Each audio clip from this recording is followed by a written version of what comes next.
Hi, I'm Jackson. I was addicted for 5 years. I'm clean for 2. I was addicted to marijuana at first, and then moved to meth, and then a little bit of fentanyl, just to really kick myself a little bit further into the ground. What made me quit was my mother died. So that was definitely she was the only one who would really take care of me. And we lost the house because I was in too much of a mess to try and think about how to maintain bills or anything. I was living on the streets, which I didn't mind. I'll be honest, I didn't mind. But I was talking to somebody one day. I was trying to buy heroin, I think. And the person asked me if I'd ever tried it before. I told them no. They said, well, why do you want to try it? I said, because I want to feel good, you know? Why do I want to feel good. Give me drugs, man. My drug dealer, why do you want to? That's stupid. He's gonna lose me as a customer.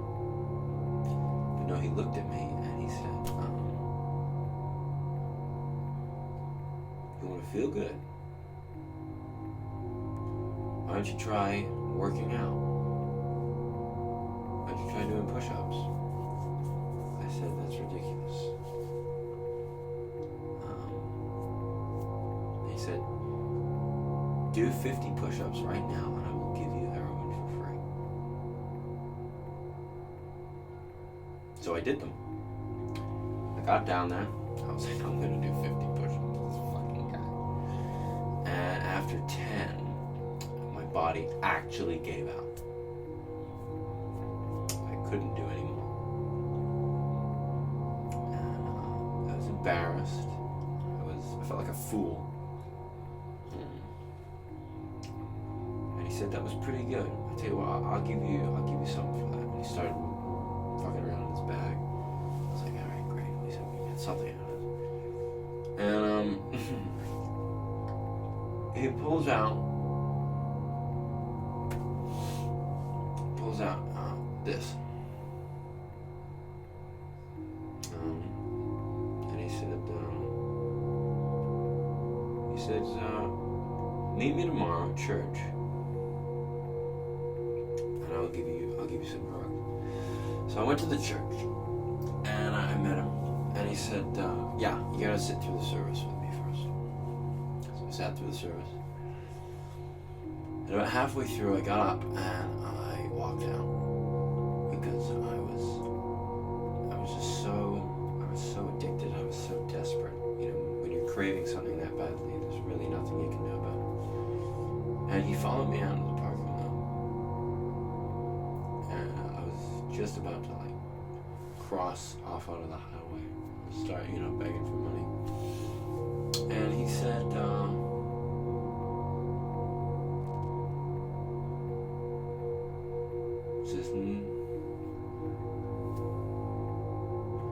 you're never going to get better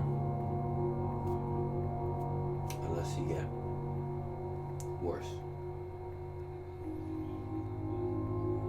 I turned around because I thought that was the dumbest thing in the world to say. I thought that is the dumbest thing I've ever heard anybody say. So I turn around and he's standing there and he's holding something in his hand. I thought, alright, okay.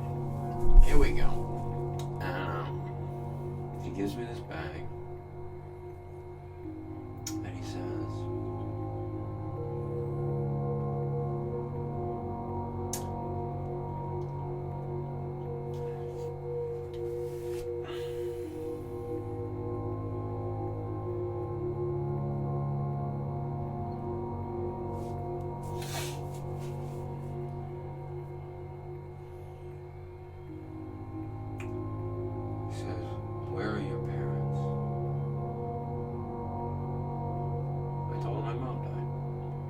said I never knew my father. And he said, how sad. I finally asked him, I said, why the fuck do you care about any of this? Why didn't you just take my money? He said, your money's no good to me. He says, you're a kid, and I can see it.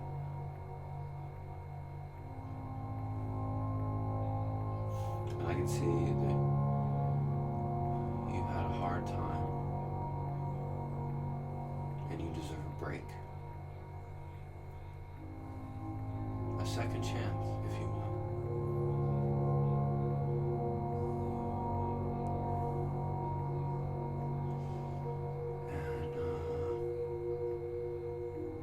And even though it's a fucking cheap $2 earring, it means more to me than anything else. And he died.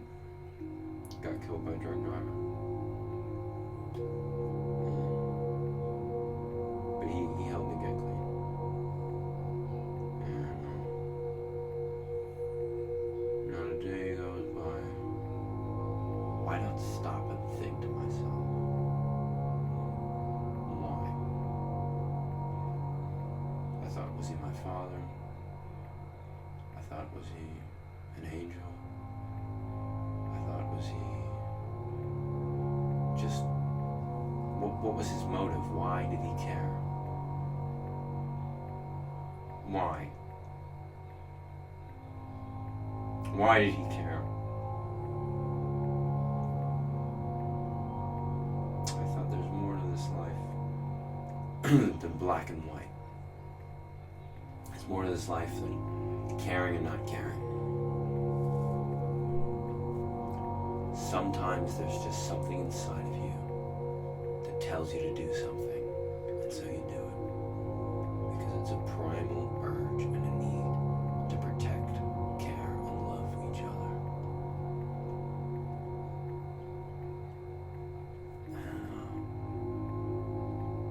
I chalk it down to, he was just a hell of a guy. I wouldn't be here without him. Thank you. Am I in shot here? I don't want to be. No, thank you. Yeah. Yeah, how are you? Right. Yeah. Being interviewed is an interesting experience. I don't have much experience being interviewed. I'm looking forward to it. So, please, I'm an open book. I'm a virgin. Take my virginity, please.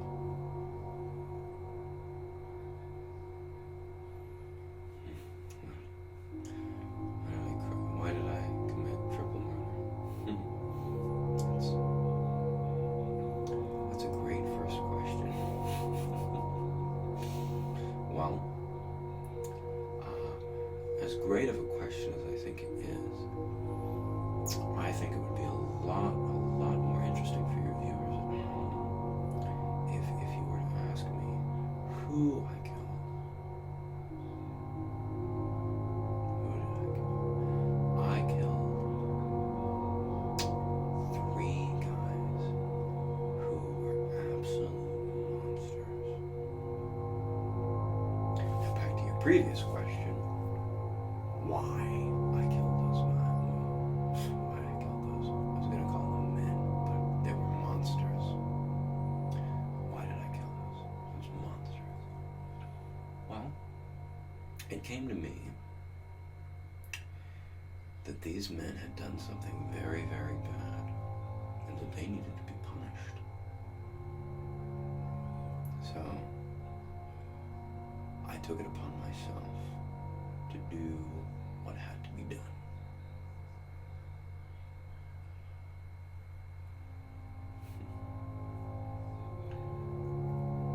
Well, the crime they committed was rape. They raped a girl. I don't appreciate that. I'm sure you wouldn't appreciate being raped, would you?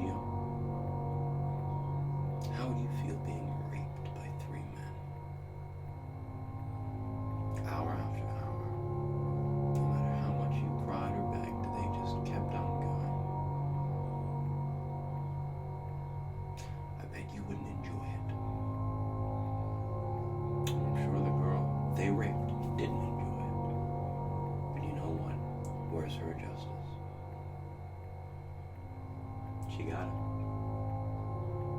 So I have to pay a very small price for one girl having justice. I'd say that's a very fair price to pay.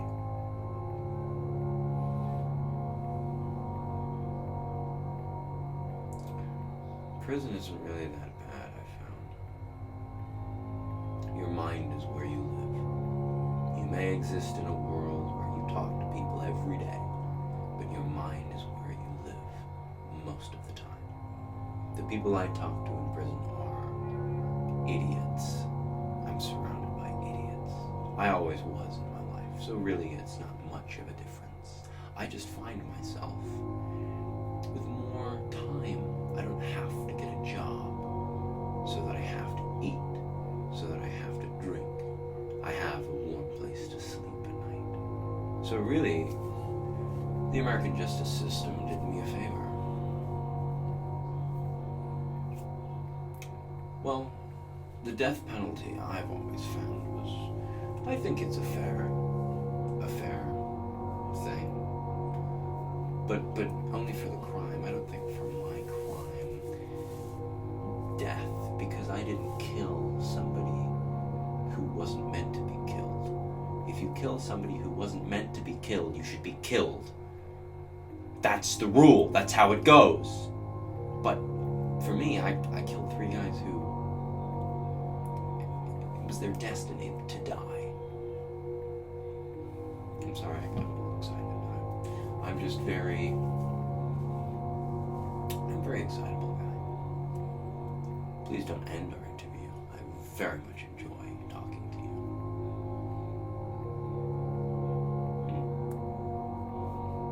It's too bad you have to go. Goodbye.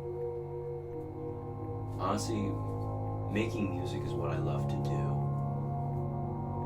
Because it's like all I've ever known.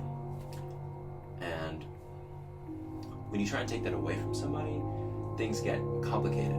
Because you can't just take away somebody's happiness. Not necessarily. Perhaps you could take away something that makes a person happy. But you can't take away somebody's happiness. Does that make sense? Am I making sense? Okay, I want to make sense, yeah. Because otherwise there's no point in conversation if I'm not making sense. Communication. So just communicate to me if I'm communicating to you clearly and articulately. That. But the point being is like,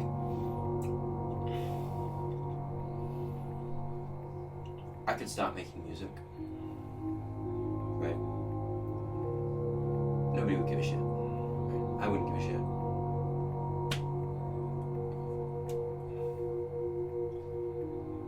I wouldn't give a shit. Because that's where I'm at right now. I put out 2 albums.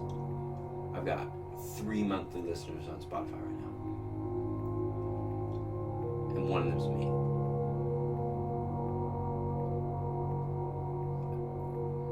I don't know if you can have 0 monthly listeners on Spotify. I don't know if you can have just 1. I don't know what the rules are or how it works. But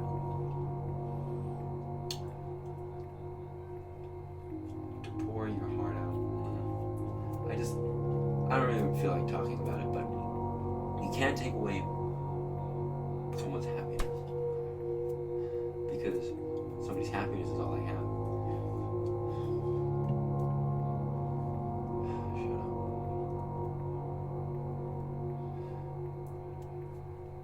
I make music because it's a form of communication, right? It's a form of communication that isn't me explaining to somebody word for word what the hell I'm trying to talk about. It's me just putting something out there that I know perfectly encapsulates how I feel, and it's up to people if they want to find me out. But when there's 2 people listening to my shit, when there's 2 people, it makes me feel like people don't want to know me. People don't want to understand me. And it makes me feel lonely. It makes me feel very lonely. well, it doesn't make me feel alone because I'm not alone, but it makes me feel like I'm the only person in the world who people don't want to know. Am I the only person who feels like, am I insane? Am I awake? Is this a dream? God damn it.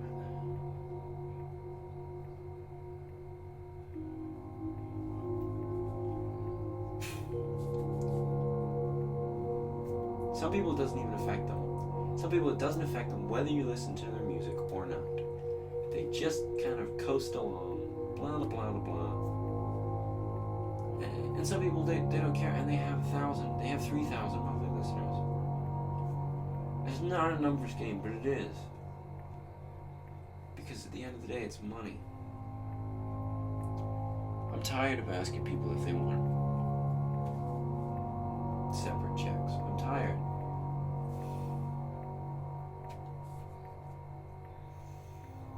I'm so tired.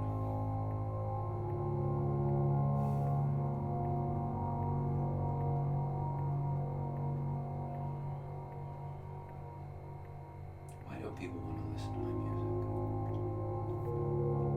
Why? What is it?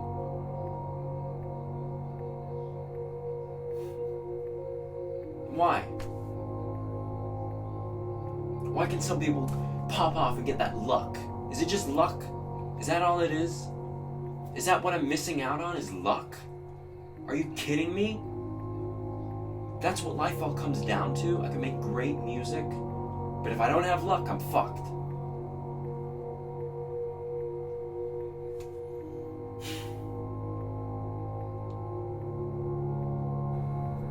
City's getting worse.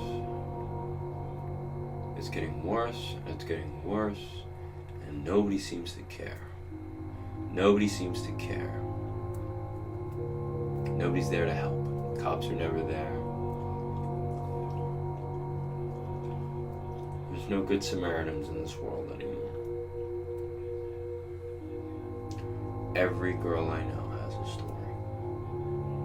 I was walking home alone at night, and this homeless guy, he was absolutely crazy, and he jumped on me and he hit me, and I fell to the ground.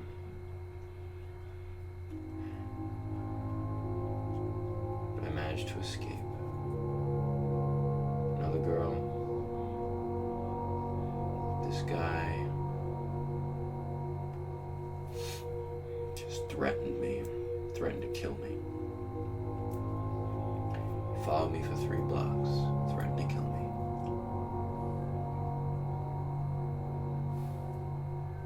Where are the good people in this world? Where are the defenders? Where are the protectors?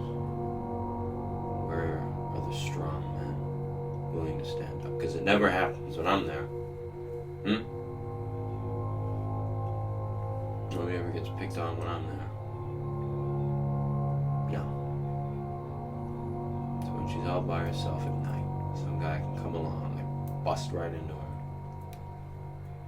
Do whatever he wants. He can follow her for 9 blocks, 10 blocks, 20 blocks. He can follow her home, peek in through the curtains, see what she's wearing.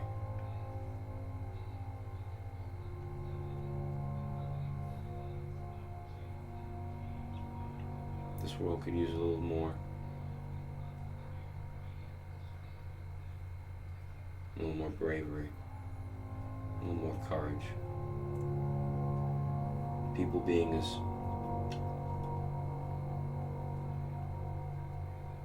weak as they are. It's dangerous. It's dangerous to not. It's dangerous to fear the hype. Because that's all it is, it's hype. These people aren't truly dangerous. They just want to get a rise out of you. They want to see that they can make you scared. They get high off of fear. But what kills fear is confidence. What kills fear is training. Being prepared. Being ready. So that when that guy swings on you. Whack. Bam. Can't always rely on the cops. But you can rely on yourself.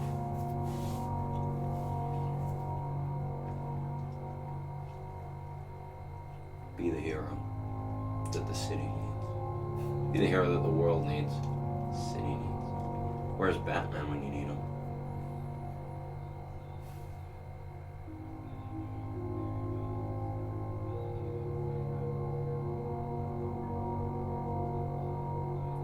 It takes a lot of courage. It does, it takes a lot. Once you've done it once,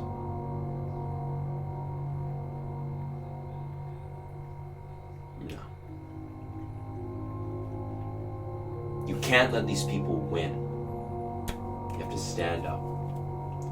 Show some backbone. You can't let them take our city. You can't let them take our joy and hand us anxiety back. Hand us fear. We have to hand them a little card that says, go fuck yourself. Somebody gets in your face, you get in their face.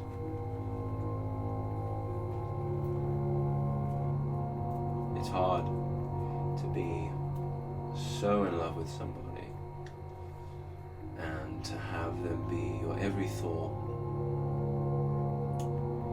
to think about them non-stop, to know in your heart that you do love them. It's hard to find out that there's somebody else in this relationship. It's hard to not be number one.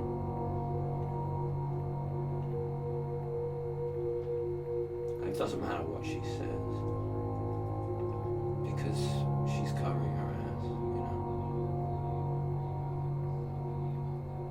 She fucked up. But she didn't. She did me a favor. She did herself a favor. Because if she truly loved me, no, not happening. But now, you have to focus on becoming productive in society. You can't sit back and let it all go. It's through doing things that you'll find yourself again. It's through rising up through the struggle and the pain. But reflecting, boy, for a little while there I thought it was all sunshine and rainbows. I thought that this is my forever girl. I just married this one. Take her to the grave with me. She's perfect. Sweet, funny, nice, kind, caring. She lied. She lied. Could I forgive that?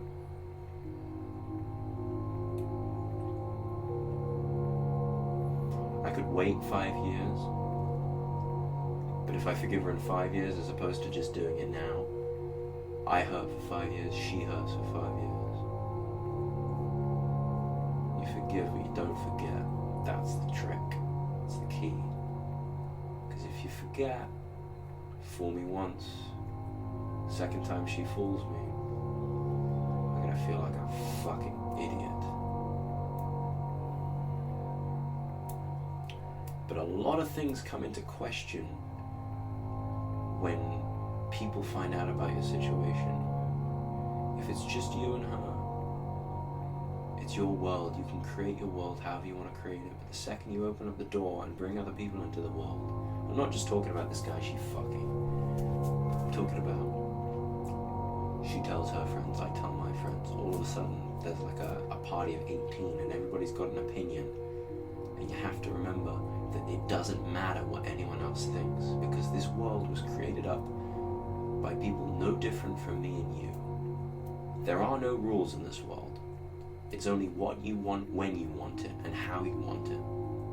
Okay, so when some fucking bozo comes along and tells you how to run the show, you can sit and say, oh yeah, you're right.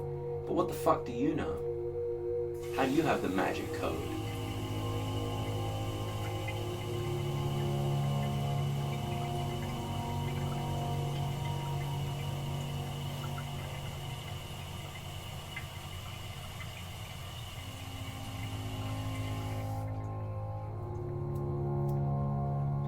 This guy doesn't know shit.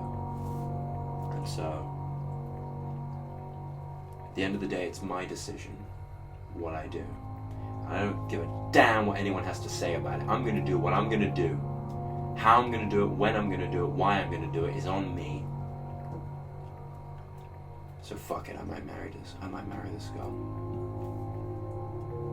And who gives a damn what anyone has to say about it? She made a mistake. Oh yeah, she made one mistake. Her whole career, her whole life is just boom. Big fat stamp. Boom. Failure, liar, cheater. That's who you are now. But people gave me second chances. People gave me second chance, third chance, fourth chance. She deserves a second chance. But maybe 2 chances is all I can afford. Maybe I can't afford a 4th chance. We have only been going out for 2 weeks.